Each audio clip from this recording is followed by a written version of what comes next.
Good morning and welcome to Unity North Tampa.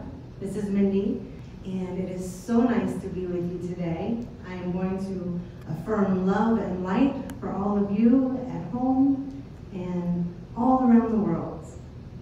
So last week we were talking about prayer, and I'd like to keep that conversation going a little bit today.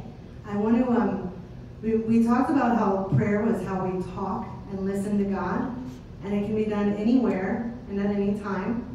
Remember, our affirmation was, I talk with God and all is well. So this week, I'd like to talk to you a little bit more about how God answers our prayers.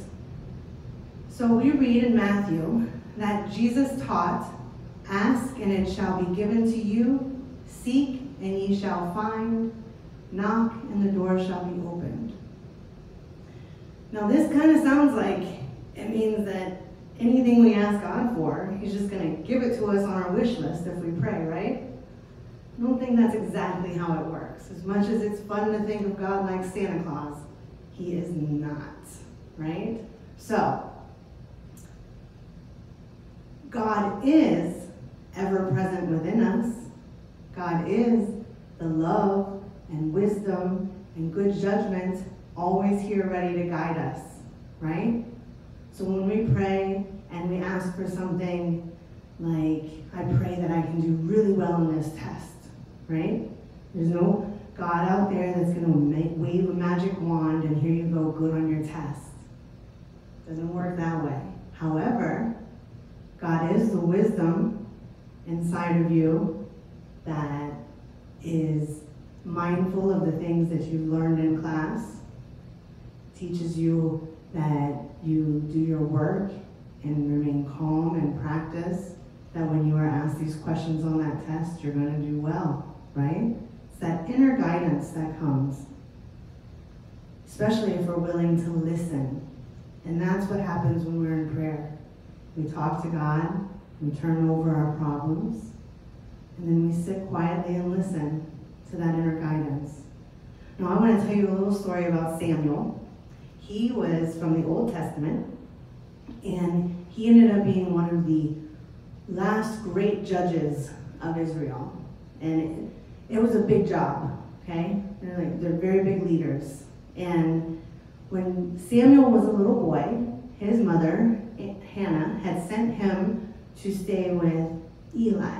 And Eli, at that time, was the spiritual leader of the Hebrews, okay? So he was basically going and living with him and learning about God and how to be the best he could be. And one night he went to lay down and he heard his name, Samuel, Samuel. And he said, okay, hold on. And he ran over to Eli's room and he says, I'm here. He said, I didn't call you. He said, okay. So he went back and he laid down and again he heard, Samuel, Samuel. He got up and ran over to him and he said, I'm here, Lord, tell me. And he said, I didn't call you. That wasn't me. This happened 3 times. And on the 3rd time, Eli said, that's God speaking to you. That's God trying to get your attention.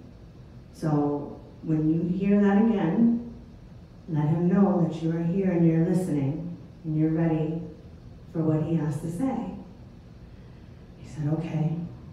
And then it happened again. And he said, I am here and I am listening. So, now, I will tell you, he went on to say that some bad things were going to be happening to Eli, and you better go tell Eli some bad things are going to happen. Samuel ended up telling him, and Eli said, well, if that's what God's telling you, okay. And it ended up turning out to be true. So Samuel was right. He was listening, and his guidance came, and he was telling him what he had heard, right? So it's not always that it's fun stuff that you hear. Sometimes it can be some pretty, oh, that's kind of heavy feeling to hear this truth. But it was okay. Samuel turned out okay, right?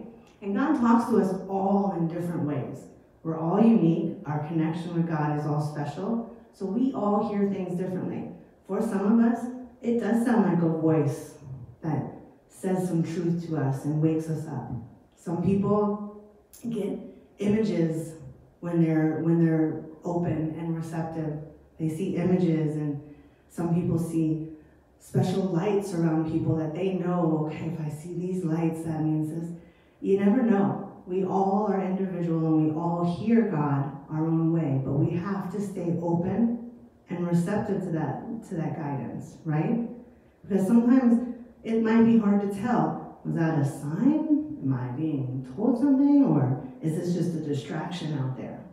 And how we get to know what it is that God's saying or how God speaks to us is through prayer.